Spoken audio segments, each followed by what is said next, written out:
Мына телефонның ішінде тек USB кабелі ғана бар.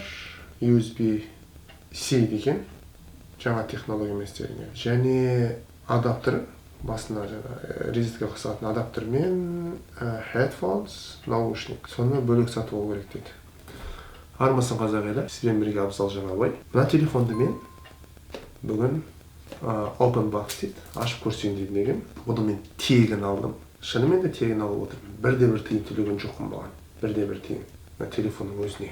Қалай оны алдым? Осы бейне таспаның соңында мен сіздерге айтып өтемін. Ал кеттік. Жайлап бастайық.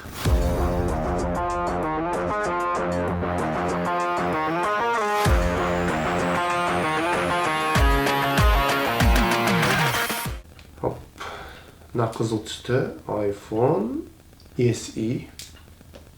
Қараңыздар. Ал видеомыз.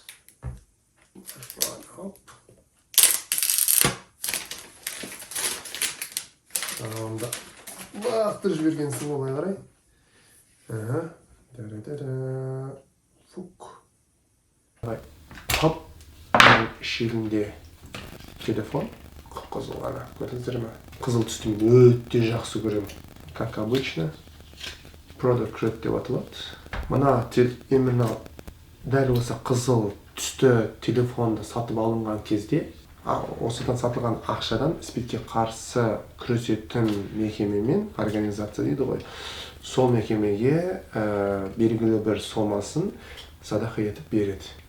Ол ішінде скрепкасы болады. Телефонда сим-картаны салғанға, көрдіңіздер, мынаның ішінде уже сим-картасы бар. Мен сіздерге айтамын, не үшін бұл сим-карта беріледі. Осы видеоның соңында не үшін беріледі. Оны сіздерге айтып өтемін. Не үшін мен телефонды, қалай мен телефонды тегін алдым. То есть маған тегін берді. Кім берді, оны бәрін мен сіздерге қазір айтып өтемін. Және ішінде, осы телефонның ішінде тек қана міне. Тек қана өзінің USB кабелі ғана бар, болды. Ал, мына телефонды ашайық.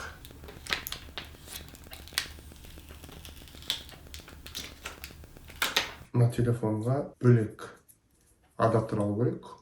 Ол $30 тұрады. Және наушник алу керек. Құлақша дей ма, қазақшасы қалай болады өзі.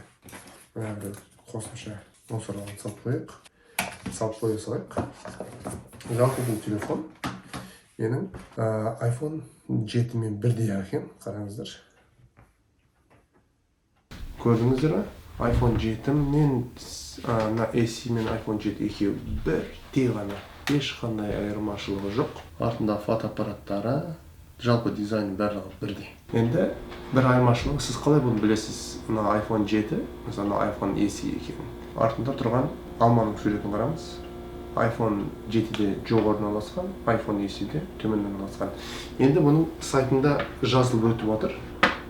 Сайтына кіріп қарайтын болсақ, мына iPhone SE көріп отырсыздар, iPhone SE бағасы $400 басталады. Енді мынау Америкаға арналған, егер трейдинг жасаса, мысалы сіздің ескі телефоныңызды берсеңіз, айтарлық жетедейікші мысалға, сонда сізде бұл жетіңіз сіздің 140 қайналса, ар жағында $260 жалғастырып, түйісінің қосып төлей саласыз. Енді iPhone SE-дің ішінде жаңа чип, A13 Bionic чип орналасқан, ол жаңағы өзінің миы. Одан кейін Durable Glass, Aluminium Design, ана-мынау өзінің рекламаларын айтып отыр. Бриллиантты 4.7 Retina дисплей, HD дисплей. Соңғы маған бір ұнағаны бұл iPhone SE-дің ішінде, жалпы айтатын болсақ, iPhone 11 Pro-ны бүкіл алып, мынаның ішіне салып қойған деп айтсақ болады.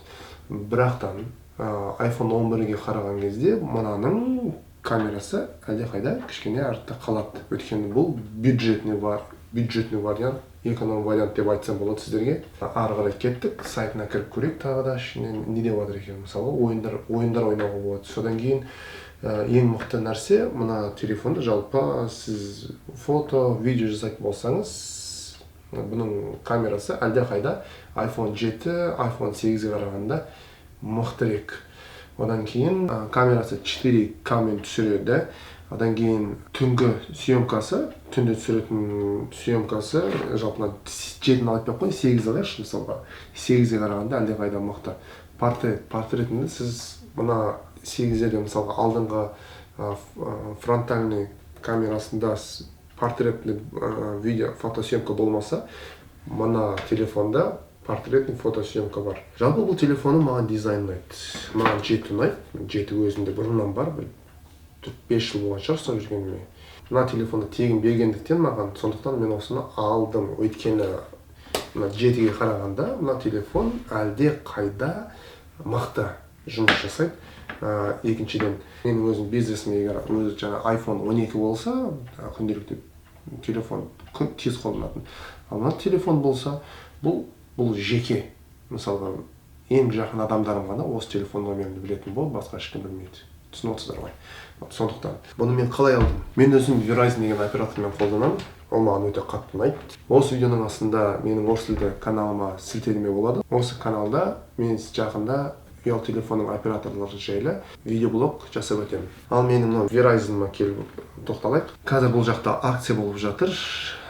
Егер бір телефон номер алсаң, саған iPhone SE тегін беріледі. Біріншіден, телефон номерін алғанға активация сіз $40 төлейсіз. Екіншіден, ай сайын телефонның номеріне $20 төлейсіз. Телефонға ешқандай ақша төлемейсіз. Үшіншіден, сатып алған кезде бұл жақта налог деген болады, салық. Салықты сіз бөлек төлейсіз. Телефонды беріп отырмаған, бірақ телефонның салығын мен төлеуім керекпін.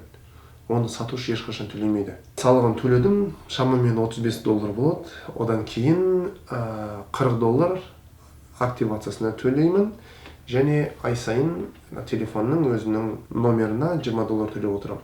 Енді бұған 2 жылға мен контрактқа отырдым. Дегенмен де маған телефон тегін келіп отыр, маған екінші телефон керек, сондықтан номерін алып отырмын. Ал 2 жыл бойы мен телефон номерін қолданатын болсам, сонда телефонға мен ештеңке төлемеймін. Егер контрактты мен бұзсам, онда телефонның сомасын төлеу керек боласыз.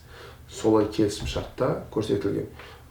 Сондықтан маған осындай әдіспен телефонда тегін беріп отыр.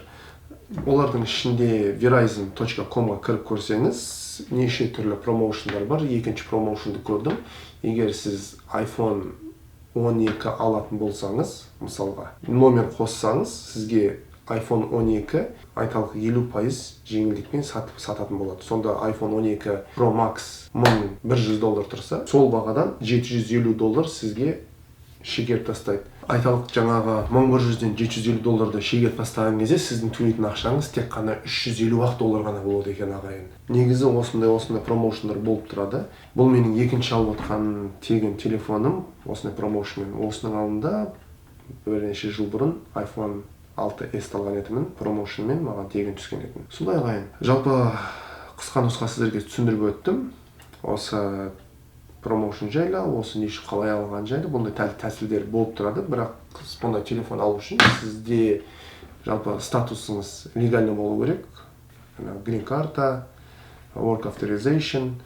Жалпы сіз осы жақтың резиденті болуыңыз керексіз. Сонда ғана сізге осындай промоушнмен телефондар берілетін болады. Менің каналыма жазылып қойыңыз. Көрмесеңіз, мына жақта қызыл кнопка болады астында, соған басыңыз, жазылды. Сол кезде сіздің subscribe деген, подписка деген қызыл түс сұрға айналады. Бұны міндетті түрде менің видеоларымды жіберіп алмау үшін, келесі видеоны көру үшін қасында колокольчик болады, оны басып қойыңыз.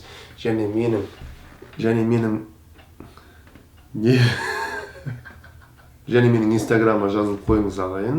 Абзал Ізбеков деп жазылған. Болашақта бұл Жаңабай деп өзгерілетін болады. Өйткені мен тегімді Жаңабайға ауыстырамын. Ал сіздерге көп рахмет. Сау саламатты болыңыздар. Келесі видеода көріскенше.